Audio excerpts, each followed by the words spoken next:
কিছুটা ক্রাইটেরিয়া আছে, সেই ক্রাইটেরিয়ার মধ্যে দিয়ে আপনাদের সদস্য সংগ্রহ করতে হবে। অবশ্যই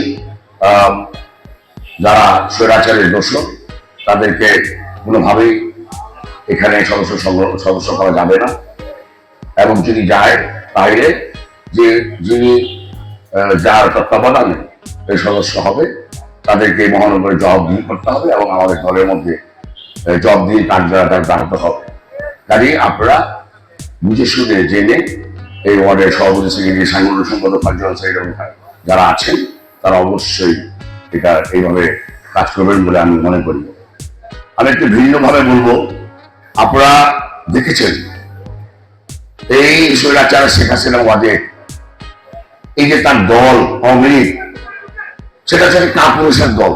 কিভাবে কাপুরুষের দল? দেখেন, আন্দোলন সংগ্রাম আমরাও করেছি, আমরা জেনেছি আগামী দিন আমাদেরকে গুলি করবে, আগামী দিন আমাদেরকে গুম করবে, আগামী দিন আমাদেরকে নির্যাতিত করবে, আমাদের বাড়িতে নির্যাতিত করবে, পরিবারের উপর নির্যাতিত করবে।